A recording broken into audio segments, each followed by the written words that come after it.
everyone! Today I'm summarizing Eloise by Judy Finnigan. This is a spoiler-filled summary based on my take, not a full review. If you'd like to read the book, the purchase link is in the description. Let's get started. Kathy has a beautiful family, 3 children, and a loving husband named Chris. Their family began facing problems when Kathy became obsessed with Eloise's death. Eloise was Kathy's best friend who passed away from breast cancer. After her death, Kathy started having dreams about her and even spoke to Eloise in those dreams. Eloise was asking for help, insisting that her children were in danger and that Kathy needed to do something. However, Eloise never told her exactly what to do or clarified what kind of threat her children were facing. Haunted by these dreams, Kathy reached out to Juliana, Eloise's mother. She also confided in her husband about the warnings she was receiving from Eloise.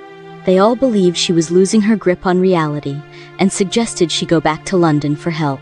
Kathy really wanted to stop dreaming about Eloise, so she confided in Father Pete, who suggested they perform an exorcism to banish the evil. He believed Kathy was seeing evil in her dreams, disguised as Eloise. Chris grew fed up and left Kathy. Despite this, Kathy went through with the exorcism and was able to speak to Eloise, who assured her that it truly was her and not some evil force. Kathy fainted afterward. Though still unsure of what to do, Kathy now believes she must help Eloise after the exorcism. She thinks it has something to do with Ted, Eloise's husband. Juliana shared with Kathy that Eloise had kept a diary detailing what happened to her when she was 13. Only Juliana knows that Eloise got pregnant at that age by Jack, the son of a tenant. Eloise fell in love, but Jack had to leave for Australia. After Eloise gave birth, the baby was adopted by Jack's parents.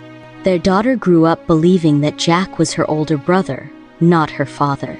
Eloise only told Ted about their daughter's existence when she updated her will, and Ted became furious. After Eloise's death, Ted even told Kathy how angry he was that Eloise hadn't left anything for him. All of her money was to go to her children. Kathy had another dream after the exorcism, in which Eloise told her that Jack would help. He was coming to Cornwall to check on Arthur, Eloise's grandson. Eloise's daughter, Isabella, had also become pregnant at a young age. When Jack arrived, they had lunch at Kathy's cottage, but Ted showed up and got angry when he realized Jack was there. Later that night, Ted got drunk, returned with a gun, and threatened to shoot Jack. Fortunately, Chris managed to talk him down, and they locked Ted in their shed for safety. The next morning, they discovered that Ted was gone. Kathy found a letter from Ted, filled with angry words aimed at Eloise. It also mentioned how glad he was that she was haunting Kathy, hoping it would send her to an asylum. Chris kept the letter, thinking it might help Juliana in her efforts to gain custody of Eloise's children, especially since they were beginning to doubt Ted's ability to care for them. Later that day, they had lunch at the beach. Afterward, they left the children to play, but soon, Kathy's daughter Evie and Eloise's grandson Arthur rushed into the house, saying that Ted had taken the children against their will. They were worried, but there was nothing they could do at that moment, as Ted still had legal rights to them. Chris informed Kathy that his plans hadn't changed. They were still leaving Cornwall the next day and would be selling their cottage.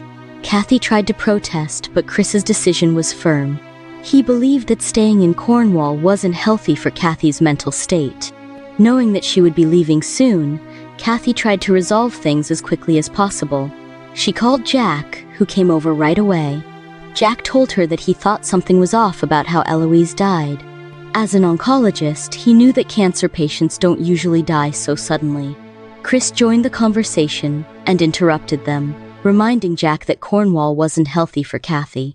While they were talking, they received a call from Father Pete, expressing concern about the children being with Ted.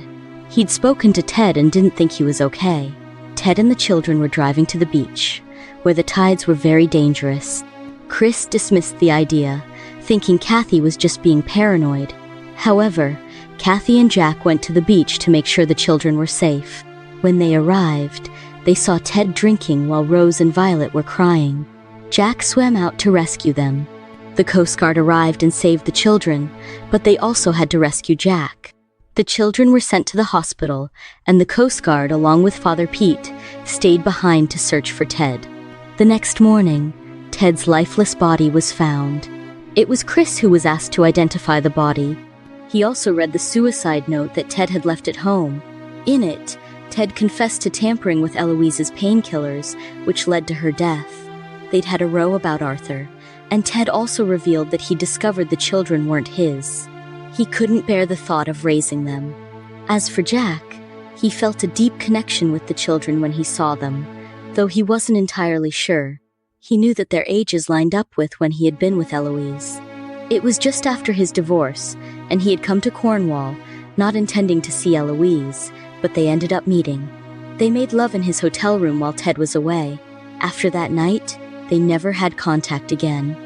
With Ted gone and the children now with Jack, who plans to legally adopt them, Eloise never haunted Kathy again. Things returned to normal for Kathy. Chris apologized to her and promised that he would never sell their cottage in Cornwall. The End of Eloise by Judy Finnigan. That's the end of Eloise by Judy Finnigan. If you enjoyed the summary, grab the book using the link below. Don't forget to subscribe and check out my other summaries. Thanks for watching.